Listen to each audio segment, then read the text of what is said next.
Do we need all of these new chains, new infrastructure? No, we need application, but application developers can't ship easily. We're all like going for the lowest part. Let's get more TPS, more TPS. And it's like, okay, we've got more TPS, now what?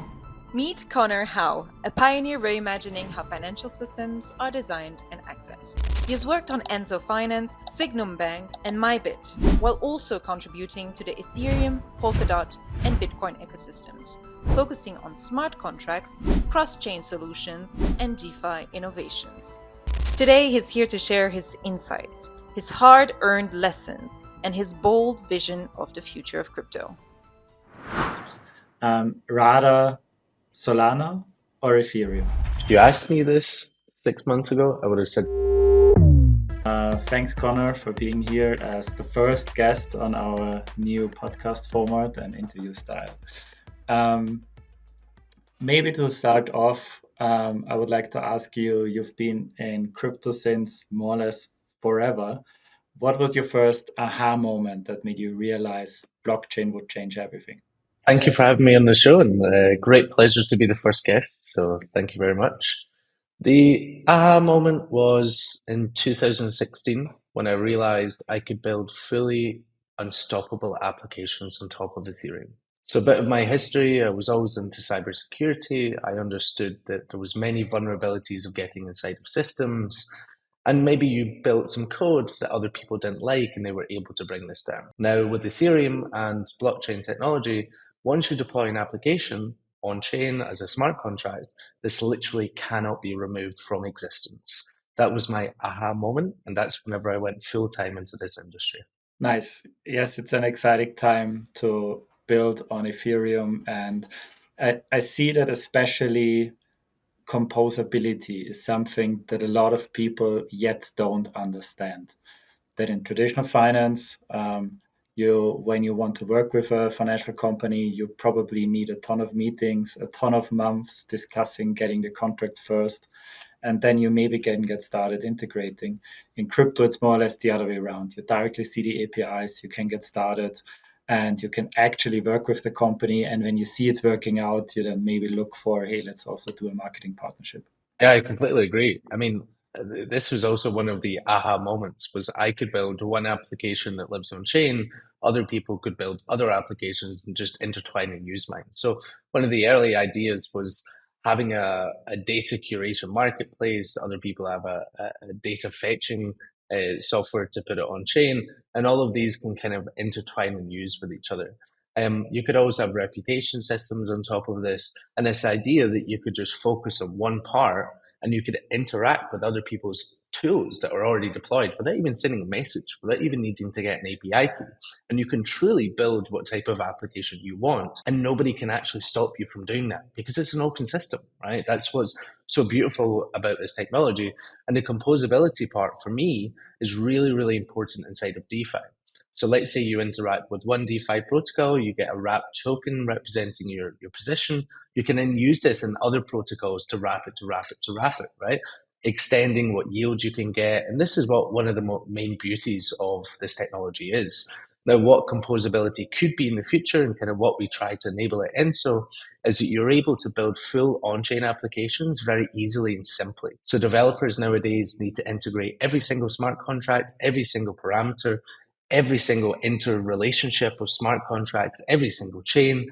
They're spending over 7 months to be able to do this, but they simply just wanted to build an on-chain application interacting with these other protocols. So with Enso, they can simply just express what they want to interact with, whether that's composing 20 different protocols into one transaction, and we call this a shortcut. And this is kind of the beauty of crypto as a whole.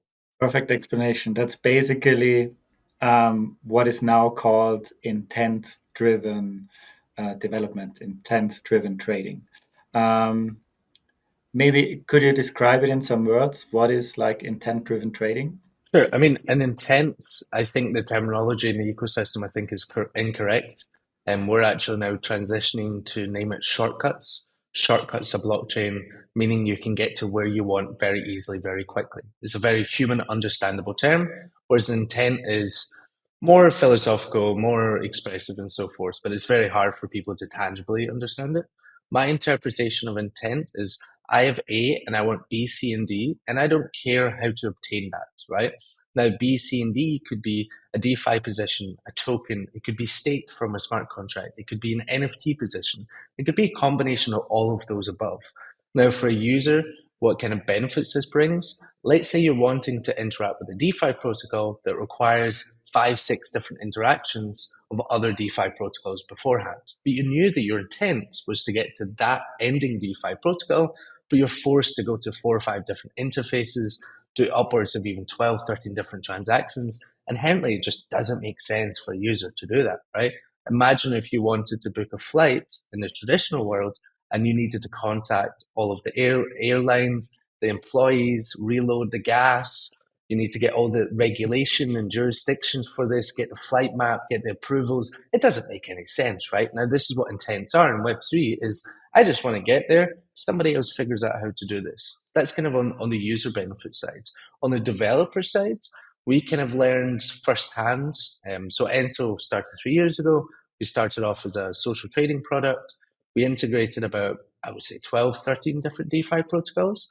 We spent north of $500,000 in audits just to enable 12, 13 DeFi protocols, right? Before we even tested a product, but our intention was to offer a social trading product that could interact with the wider DeFi ecosystem. We knew what DeFi protocols we wanted to interact with, but we had to integrate all of these protocols on the smart contract layer. Now, as a developer journey in intents, you can just say, hey, I want to integrate with all these DeFi protocols, generate me the call data, and figure all that out for them, so they don't need to build all these integrations themselves. So it's honestly, it's just a very common sense approach of how it should have been from the beginning. But this is a new industry. Things like this take time to learn and so forth. And it's changing the whole paradigm for users and also developers within this ecosystem. I also think the biggest risk now, especially for traders in DeFi, is to do all these steps manually. Like, it's not just that you enable it for developers, but you also then enable it basically for the end user. Because every website I type in manually in my browser is a risk that I type it wrong, that it looks the same, I connect my wallet, and in the end lose my assets. And I think one of the next big thing in DeFi is like not just simplifying, but also automating all these small steps and securing that you do not type an address wrong. Because I would say if I look for the scams today, most of them is wrong written addresses, address spoofing, and the diverse address hacks in the system. Yeah, I mean, that's the benefit, but also the disadvantage of crypto. You're in control of your financial freedom, of your finances. You cannot, let's say you send 100K to the wrong bank account. You can call up the bank, they can contact Swift, they can get that money back, right? If you put 0x1234 instead of 0x123444, your money is gone. Like, you cannot get it back. So the intent's agreed. It's actually a better security layer for developers and users for just interacting with what they want instead of doing all these individual steps. Now, what it does open up, to be honest, is some degree of centralization, right? Underneath an intent expression, you need people to figure out how to obtain that outcome. Now, people call these different names in the ecosystems. They call them solvers, fillers, resolvers, transmitters. Everyone wants to create their own fun name for the exact same thing, which is what a lot of these people are doing, which is they're shifting responsibility to other people. So you've got these people building very innovative intent networks and so forth, but they kind of forget the core problem, which is, okay, that's nice. The user can express what they want. And intent is just an expression. It's like a job bulletin board. I want this job to be fulfilled, and somebody needs to fulfill that job. And the job fillers are called solvers, resolvers, whatever they may be, but there's only a limited amount of people in that ecosystem. So for this to kind of expand, 1, we need better solvers. 2, we need more resilient infrastructure. And 3, we also need to consider that this is somewhat a centralization risk because there are only a certain amount of parties that can fulfill this. The next kind of point on this is, do users actually care of the centralization risk? Would a user prefer to spend half an hour to get to their desired outcome, going through all these different interfaces, probably paying north of even 10% more because maybe they do some errors, maybe they only use Uniswap pools instead of diversifying across many different dexes, And for my view is a user wants convenience, right? A user wants to interact with what they want to interact with without all of the logic of how to do it. So I think this is a risk, but a manageable risk that people are willing to take. Yes, and I think one key part is decentralized finance is a lot about choice. Especially, like if you buy a funny NFT because you like it, or you buy it for your kids or whatever, you don't care about centralization at all because it's just fun. On other things, like when it's like personal investment, trying out new strategies, making sure that you hit the right mark, you maybe care a lot more about like privacy, about decentralization, and therefore, I think one of the true things is like enabling this choice that you can choose for the right route whenever you want, which can be that you just name the target, you find the shortcut and you get there, which can be you want to manually do the steps because you really want to make sure that everything is decentralized on the way, or which even can be that you trade it through a centralized exchange because maybe you explain it to your grandparents on how to get started. So I think there's a lot of variety, but that also means like we are all still early and there's a lot to build to finally get Yeah, I there. mean, yeah, it's interesting because it's like a more centralization for obtaining what you want, but the end outcome is not affected by centralization. And what I mean by that is you've got DeFi protocols that live on chain, like Aave, Euler, you've kind of got Yearn. There's thousands of DeFi protocols nowadays. These live on chain, right? These are full smart contracts. They cannot be changed. Some are upgradable and so forth. There's a whole different topic. But the layer on top of how you get to there is could be centralized, but do the users care because their funds are going into a decentralized source at the end, right? So they're still getting the funds on the decentralized protocols, but how they get there is more convenient. I think it's just a natural step, and for us at Enso, we really believe in product beats paper. People can ship a product really quickly to see what works and what users actually want. And I think this has been a big problem in the ecosystem where DeFi protocols are launching and they don't have any users. Yeah, so at Enso, we really believe in this thesis of product beats paper.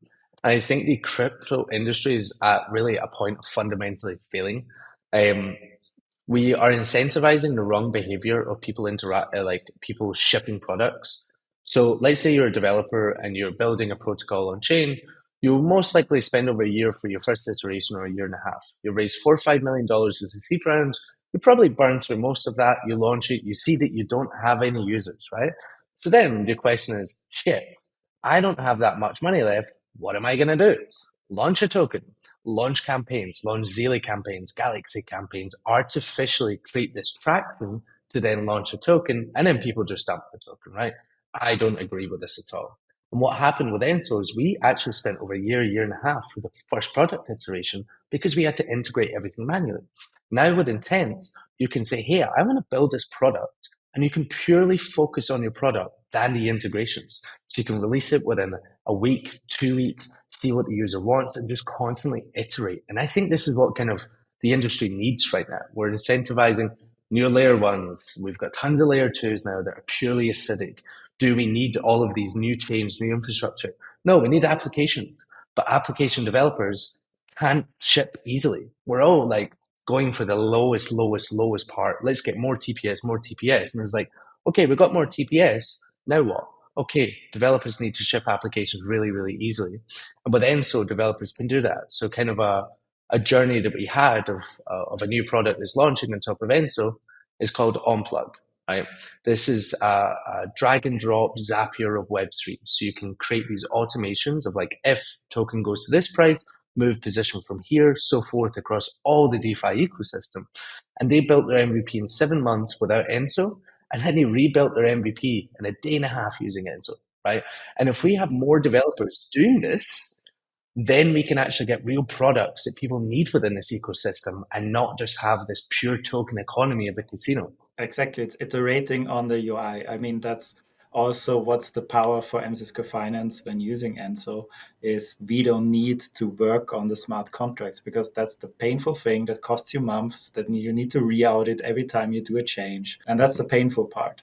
If you can build on top of the UI layer, making it easy for the users to operate in DeFi, making it safe and secure for them, by using Enso and shortcuts around DeFi, we can be much faster in iterating and improving to what actually trader really wants. And I think that's a nice future where we also have to see that like Web3 companies are changing, because most of them try to behave like traditional companies.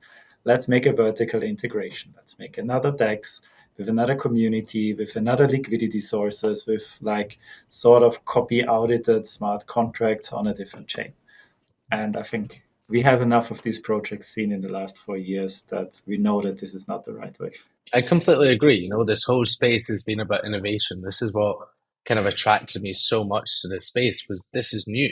Like new things are being built in a whole different paradigm. Like our imagination of what is potential is completely unlimited, because we can build these open financial systems and all interconnect and use each other's protocols. And we've gotten this weird trend of let's deploy a layer one, let's deploy a fork in this other chain. So we're the first lending protocol, we're the first DEX. Okay, cool. We've got like certain amount of primitives, but how many new primitives are we seeing as of today, right? And with Enso, we've enabled one, this Zapier Web3, this drag and drop creation tool, which is completely new. Like it does not exist, which is mind boggling that this took what, 8, 9 years of Ethereum for an application like this to come around. And great that we have new primitives being built now with Enso, and we're supporting you on this as well, of the portfolio management and so forth. That's another new primitive, right? And then we have another one coming out of a two-sided marketplace. A DeFi protocol can come along and say, I want you to do these actions on my protocol. And users can come along, like you can come along and say, hey, I'll deposit $10 million in exchange for this APY at this FTV. I can come along and say the 5 million at a lower APY. So it creates a whole marketplace, which kind of actually changes the whole game of points and airdrops, right? You're actually bringing you're bringing real people to your protocol, and you're creating a marketplace for this. And then we have like DeFi asset management tools that have access to the whole ecosystem that generally wasn't possible before, portfolio automation. So it's nice for me, honestly, after being in this space for 8 years full time, is like, what's my personal motivation now, right? It's not financial. Two is actually to see something change within this ecosystem. Because if not, mind my language, what's the fucking point, right? If we're going to go through the same stuff over and over and over again, it's just this loop, right? We need to build tools, and tools that enable applications that can be completely new. Because if not, we're not going to bring the wider ecosystem to this ecosystem, right? We're just going to have the same 5, 10,000 users that are creating tons of wallets and settling many DeFi protocols for the rewards, right? And I don't think that's kind of what this ecosystem, one, wants it to be, and two, I don't think is what it could be. Totally. There's still so much to do. What keeps you up at night about the future of DeFi? Where do you see is like the biggest challenge that we still have to overcome? Yeah, you know, whenever I built Enso V1, I was on the full thesis of building everything on chain. And I think certain parts make sense, but I think now we need to understand as an ecosystem that building everything fully on chain, certain parts can be off chain, just to make it more convenient for the users. You know, if I was to go back, honestly, I would have offered a custodian solution for people to interact with social trading, you know, and that goes against all my beliefs back then, right? But now looking at it pragmatically, to build a company, to build like an application and so forth, you know, you could walk up to somebody on the street that's not in crypto and be like, hey, are you trading crypto? Are you in DeFi? No? Okay, cool. Then now what? You need to send money to Kraken, to a random bank account. They're like, what's going on? You need to then download and learn about Rabi or MetaMask. Don't recommend to use MetaMask, use Rabi. Okay, then you got to understand how to transfer this money from Kraken over there. Now you got to use this, and now there's so many steps, right? We could eradicate that by one, having very easy custodian and so forth. But what keeps me up in DeFi really is consumer applications. are we going to put enough emphasis to bring normal users and express the benefit of DeFi to them? Like, are we ever going to get there? Or are we going to continue in the same cycle of forking, new token, new token, new token? Or we're actually going to bring value to the ecosystem. And again, that's why Enso pivoted to offer this infrastructure so that we can enable applications like yourself to bring that wider ecosystem. Yeah, totally agree that like consumer applications is probably the biggest key challenge to also tell them about DeFi, because now people start to hold Bitcoin, everybody's crazing about new all-time high, but just because you hold Bitcoin is not that you actually use decentralized finance. And I think there's a big step. It's the same like keeping your money under the mattress. You know, the money doesn't work for you there. If you hold Bitcoin on an ETF, the money doesn't work for you there. And there's so much more that you can do if you actually get your assets working for you. But that's a big And I'm challenge. curious, it's a big challenge, and I'm curious of your opinion on this, right? So, like, um, do you think the users need to know that blockchain is even there? No, like I don't think that users Mm. need to know that blockchain is there. I even like I said it already several times, but as long as users need to know what blockchain your asset is on, we will never go mass market. Like they say, I have weird XYZ coin, I want to have that, and the system should say, great, here is it. If you say, oh yeah, but what DEX do you want to use? Here is 500 and 999 of them are not compatible with your token. And then, oh yeah, and what bridge do you want to use? Here are 30, but out of them 25 are scammers, and I don't tell you which one. And like, how should people know that? Like where does this knowledge come from? Like on my when I started to go into crypto, the first thing I needed to learn is probably a 50 different company names I never heard of. Yeah. Mhm. And then I think about, okay, what are they actually doing? What here is the difference? And everybody needs to go for that if you currently want to use DeFi. So I Mhm. don't think people should know the blockchain, should know the DEX. They should have in one corner, like let's say there's a new great chain coming up, whatever its named. Yeah, let's call it, I don't know, bubble chain or whatever. And somehow they end up there. They should have a wallet there, and out of that home, they should be able to use any DeFi on any other chain. And it's our job as Web3 developers to figure out how they can do that. Yeah, Yeah, it's not I a problem of completely the agree. user; it's a problem of us. Yeah, it's, and I think we're getting to this. I was saying it earlier. We're getting to a very dangerous part in the ecosystem that we have now stuff called roll up as a service, right? So people can go to an interface and deploy their own blockchain. And it's like before we had this fully integrated suite of composability on one chain. Now we're turning into hundreds of thousands of different chains, hundreds of thousands of different protocols. And kind of this is an exponential problem for us to solve as developers. And the other kind of thing I would add on top of this is, you know, if you're using an application, let's say you're using Instagram, TikTok, do you know what underlying technology they're using? Do you know what like database they're using? Do you know what type of Kubernetes version they're using? Do you know if they're using Google Cloud, AWS, bare metal? You don't know and you don't care, right? That's kind of how we should build applications for users for crypto.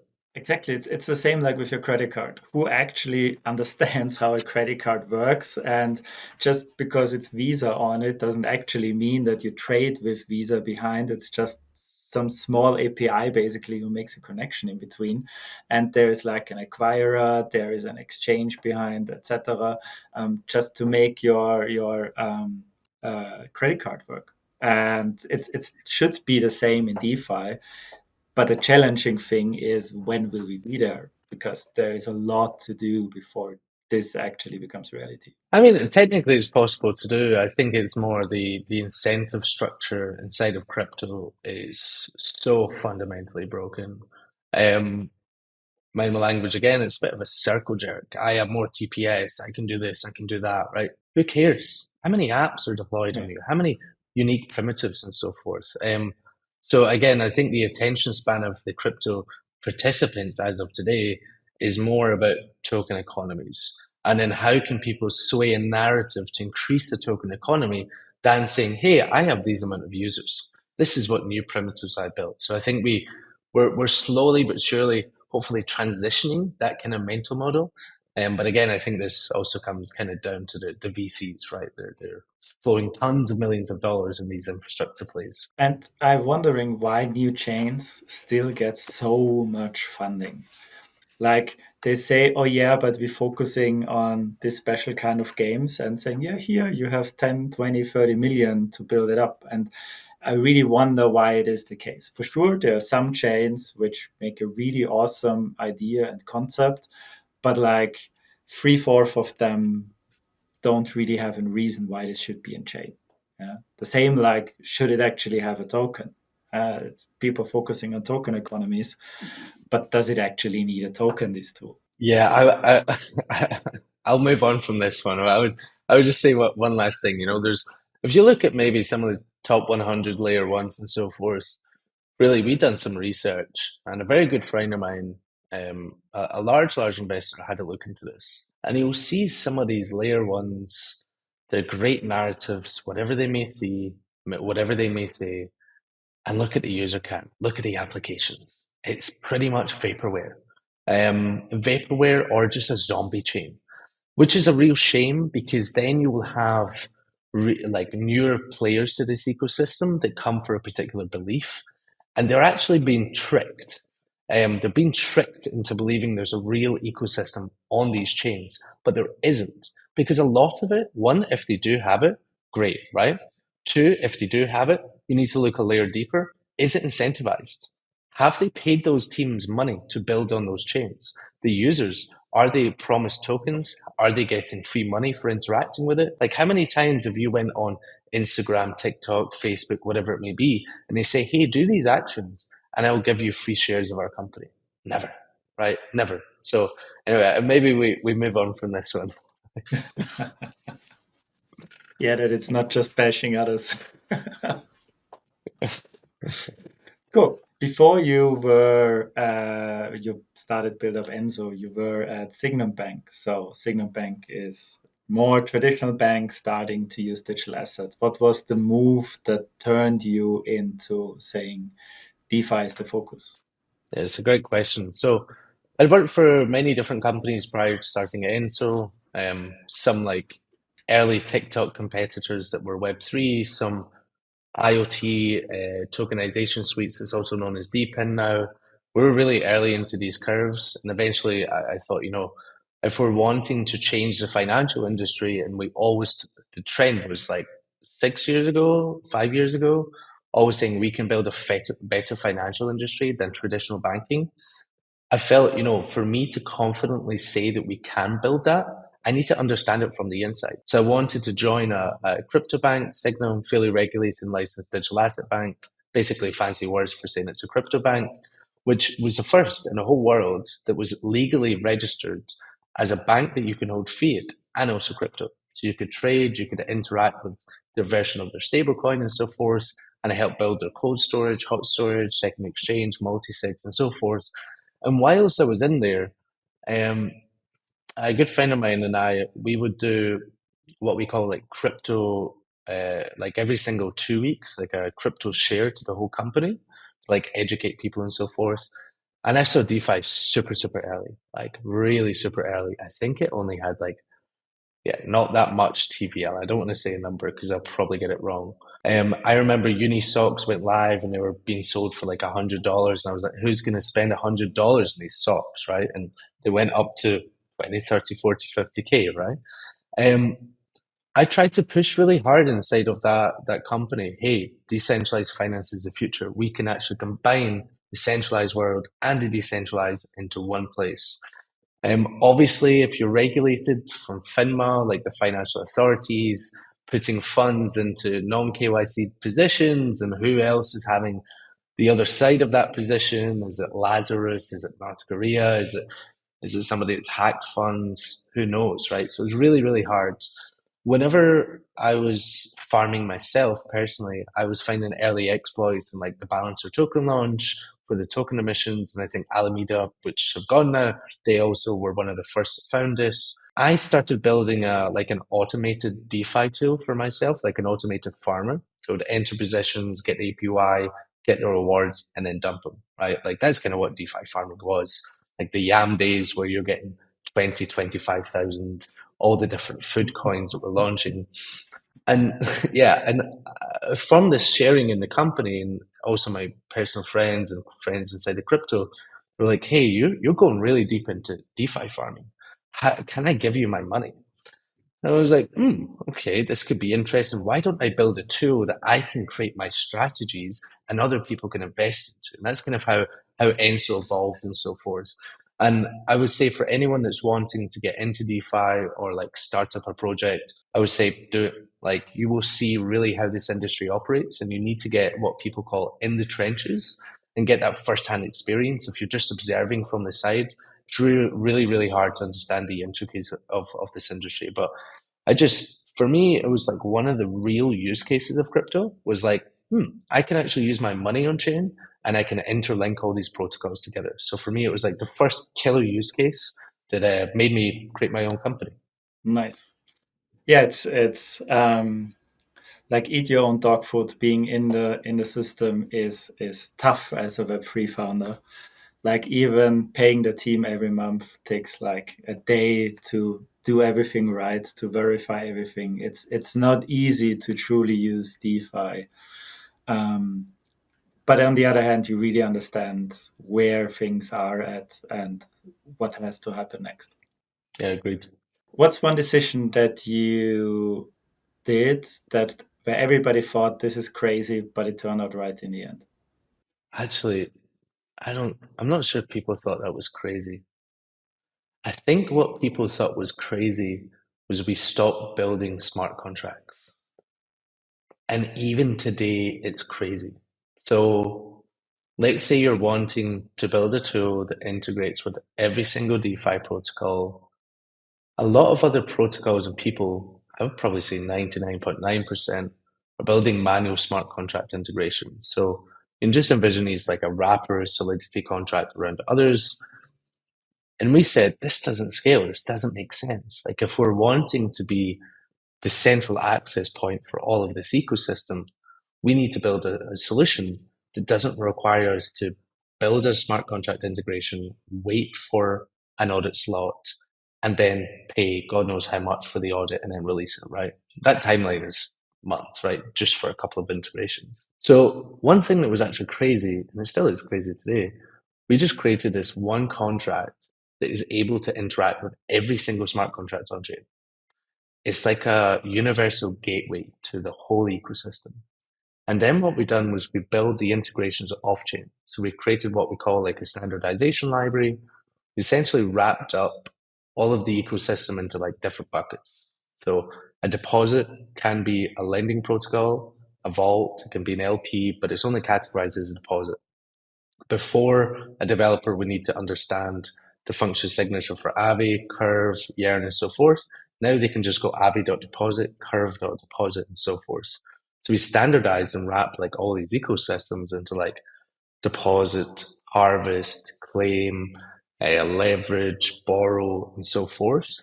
And that was all done off chain. So it's actually like a TypeScript library that we built. We can just add this all inside of chain and then combine all the call data for interacting with all these ecosystems into one contract, into one call to go through one universal contract. So that was kind of crazy. But now that I think about it, what was crazier? We did a vampire attack. So we attacked 6 protocols for the launch of Enso. So Enso was like a social trading product. And there wasn't really that many social trading, but there was a couple. But many people were doing indexes, which is similar to like social trading to some degree. We launched a really fun gamified interface. And we said, if you don't like these protocols, move your money from there over to us. We incentivize this with NFTs and so forth. And you can envision this as having one mobile subscription and the other one saying, hey, move over to us and we'll give you these benefits. But it was really crazy in the idea that our first ever launch was saying, hey, we're better than 6 protocols. There's no one, like even still today, after 3 years of us launching that, there's no one that has built a sweet UI as we did. Whether we built custom graphics, custom music, fully integrated experience, and no one still has attacked 6 protocols in one. So that was Pretty crazy, I must say. Very fun experience. Yeah, it's the you can with like financial services on chain, you can make so much more interesting guerrilla campaigns, and it's like the creativity is endless. And like I'm always surprised. It's like every quarter or so, someone comes up with a really clever new idea how to utilize that, and like I'm wondering what will come there. That's endless possibilities. Yeah, I think this is like the main benefit of blockchain, right? Like you can build whatever you want, nobody can say anything to you. It's a fully open and wide financial system. Like imagine I was to call up in a Web2 world and say, hey, can you grant me API keys so I can steal all your customers? They would say, no. But in Web3, I can just learn the smart contracts and just do it, right? And then somebody can do that to us, right? And it's this interplay of like, who has the better product? And we push each other. What was funny about this experience, just to close that one off, we had many different reactions of the companies that we were vampire attacking. Some people put garlic on their Twitter handles, on their strategies. They were great fun. We had some people do traditional media campaigns saying they're not scared of Enso and then raising some money. We had some other people messaging our investors and saying, tell them to stop. We had another company that actually we that just doesn't exist anymore after this vampire attack because they chose to go against the ethos of the space, which is openness. They decided to blacklist, they decided to blacklist our contracts whenever we took the user funds. So our users that migrated their funds from their platform to ours would be blocked and they would lose their money. What happened from that? Their developers just quit. All their developers said, we don't agree with this. And then the company just went under, ironically. So there was a lot of juicy and fun experiences. So you saved Web3 from a crazy company. I don't know. What's your favorite trading tip in crypto? Believe in something. Research, understand, buy, and just hold it. Um, Everyone says it. The best strategy really is just to hold. Um, I've seen many times, I used to be paid in ETH for like my first ever crypto job, and I didn't hold a certain amount of that, right? Compared to if I held it to today, it'd be very, very different. The other thing I would say is if you're interacting with DeFi protocols, understand that this APY and these reward mechanisms, they are giving you that to some degree as a risk mechanism. So you are taking a risk by putting your funds into these protocols. You can build tools that automate this, i.e., you could use like a security alerting system if you suspect a protocol is going to be hacked, withdraw all your funds and then migrate it to another one. And I would say DeFi is really all about kind of rotating your funds around different protocols and kind of combining and composing. But just general crypto wise, believe in something and hold. That's generally the best strategy. What tools do you use for researching a project? Because I mean, that's the main part. Understanding is that truly to my values. Yeah, it's a good question. So I think it's really different for me now. 7 years ago, it was a lot about white papers because there wasn't that many projects. Like, what is the vision? Can I believe in it? There were some large mistakes made there, obviously. Like I went super heavy into Amazy Go. I thought Amazy Go was the scaling solution of Ethereum. That was kind of the only solution there, right? Yeah, I lost like 99% of all my wealth on that. That was a good learning experience, which always happens in crypto. You got to lose it to make it, right? It's part of the initiation, if you want to say that. Um, Now, honestly, it's reading the docs, the website, and also speaking to the team. Crypto, again, is a really, really open, accessible system, not only on chain, but also off chain. So, how many times can you go and just message Jeff Bezos from Amazon? You can't, right? How many times can you go and message the founders of DeFi protocols? You really can. You can join Telegram groups, you can send them a direct message, you can message them on Discord. Most of the time, people respond. So, you can also gauge how responsible are this team to their users. Are they willing to kind of share a bit of insights on how their security practices are and kind of where they want to go? And then building that relationship with the team. So there's two protocols that I think have done this really, really well. There's Athena and there's also Morpho. Now they have a support for, which I'm not one of them, but I know people that are, they've got really, really good support for their liquidity providers. So people that are whales of 5, 10 million tops, they have private channels to them, they communicate with them, they answer all their questions. And that's kind of how you build these relationships and trust. So for me, it's documentation, reading articles, and speaking to the team. What advice would you give a retail user wanting to enter the blockchain space and want to become a trader? Trader. Um, Use good tooling. Um, Understand that this is a learning process and you will not be a multimillionaire regardless of all these TikTok videos and people selling you these dreams straight away, right? It takes time, it takes learning. You need to understand an ecosystem. It's like saying, I'm going to go and build an oil rig with no experience, right? It doesn't fundamentally make sense. It's you're going into a brand new industry, things operate differently from traditional worlds, and you've got to learn. You've got to create kind of a community around you as well. That's one great advice is create some friends that are in crypto so you can share knowledge because the industry is so large. For me, I focus on one area. Other people focus on one area. You can share this knowledge as well. And then the final point I would say is be willing to lose it all. That's kind of one of the initiation process. Any good trader or anyone in crypto, honestly, has lost all their money before. It's part of the journey. It may be scary, and it is scary. And you may think you might be back in the day, you might be staring at like coin stats on your phone, going, "What? I've just lost all my money." But again, you'll learn from that process.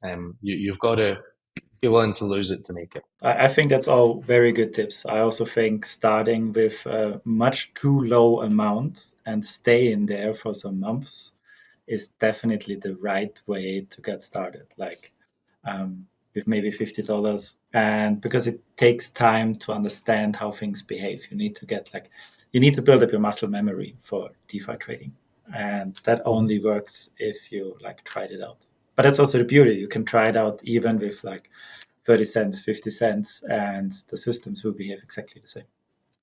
Yep, agreed. Then let's talk about the future. What do you see as like, where is DeFi in 10 years? I think DeFi will be hidden.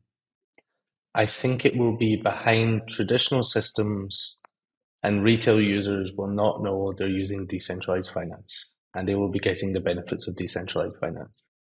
I think this is one of the ways that we can bring a lot more knowledge and awareness to this ecosystem than somebody, downloading all these wallets and so forth. I think it will fundamentally change the way traditional finance operates. They will have to combine forces. It's not them versus us. It's a combination of both. I think there will be probably a couple of primary DeFi protocols, like large banks that will hold the majority of the funds, and then more experienced users will be interacting with more. I think custody will play a large part in this. I think it will transition from non-custodial to custodial. Mm-hmm.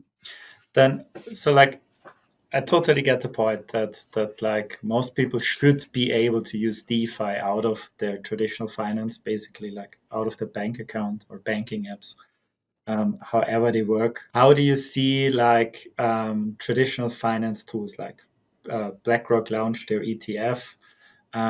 Do you think this will be a standard ways, a ton of ETFs mirroring DeFi? Interesting. I think ETFs are part of it, the industry, i.e., it's creating more awareness, and it's great in the way that people get that awareness and kind of they move forward.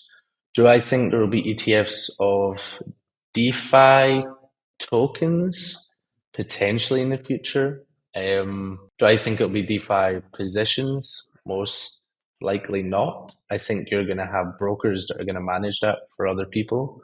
If you've got a high net individual wanting to generate yield in $100 million, certain DeFi protocols, you can be generating 30% as of today. So it's a hedge against inflation. Yeah.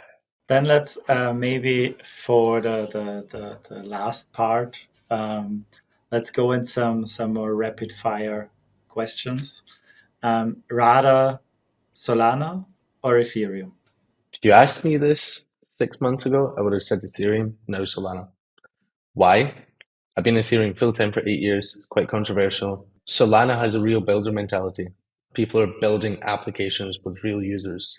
Ethereum is caught in this endless loop of bullshit narratives, vaporware projects with high FTVs. I agree. Solana feels now much more like the Apple version of the decentralized community trying to make everyone equal. It's hard to admit it. I was super against Solana 2 years ago, but they've found product market fit. People want to use them. They Yeah. they want to interact with the apps. And because they recovered from FTX. Like if you went down so much, if it was so close of okay, now it's gone, and then actually make the recovery, this gives a long, like this hardships, everything inside, and gives you a long way to grow. What's your most controversial opinion about blockchain? We don't need more chains. We need more apps. A lot of blockchain. There's one, two. Blockchain is not as decentralized as people think. There's clusters of validator pools that are controlling the majority of networks. As number two, controversial. Number three, a lot of DAOs are just smoke and mirrors for people to launch a token. DAOs are controlled by the teams and the foundations. Yeah, I also see like on-chain governments still is like there's rarely an example that it worked. Most time it failed more than it worked so far, and I wonder when somebody figures out how to do it right. Like there's a funny tool, a new startup, and they use prediction markets for governance votings. Like if I would get a grant from a DAO, then I get the first milestone immediately. For the second milestone, there is then a prediction market inside the DAO where DAO community can bet if I achieve the next milestone or not. And depending on that, I actually get paid. So I What's it think there's called? very butter. Butter. That's great, actually. I think it's a great idea, and it's one of these novel things where I say, oh yeah, that's actually interesting to use, and I want to try it out to see how does it feel. Yeah, I'm gonna use that today, actually. Nice, thank you. And what was the best piece of advice you ever received in your career? Just do it. Don't be afraid. Just ship it.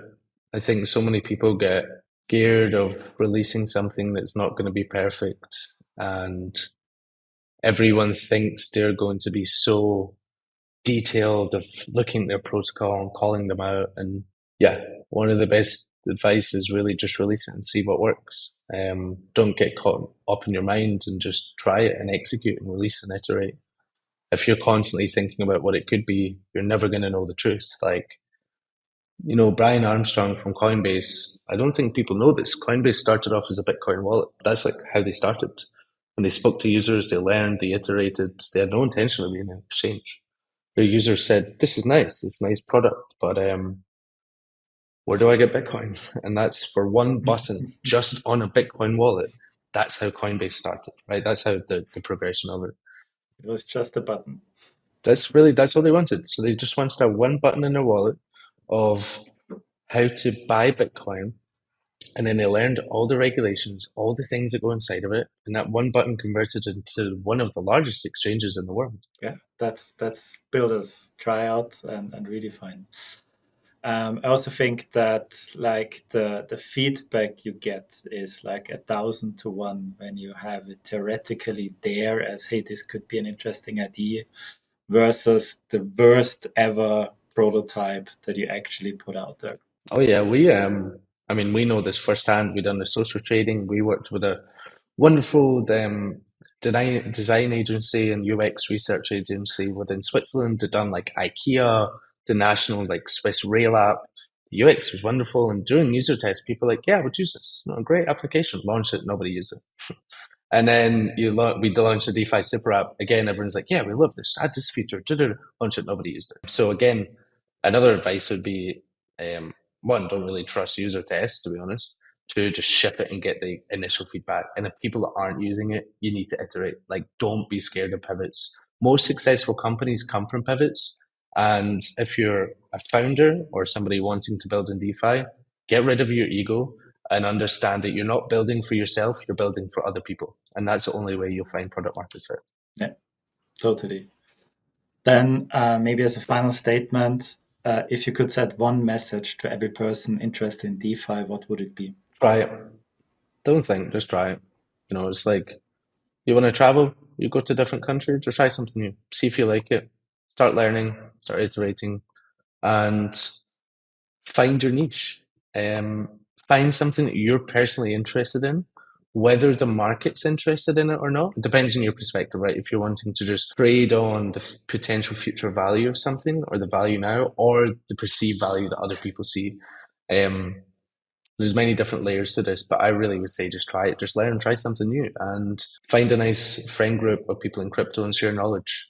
See it as a new learning experience. Yeah, build your trusted circle. Mm. With everything permissionless, your trusted circle is 10 times more important. Pretty much. Cool. Then thanks for being with us and really enjoyed the conversation.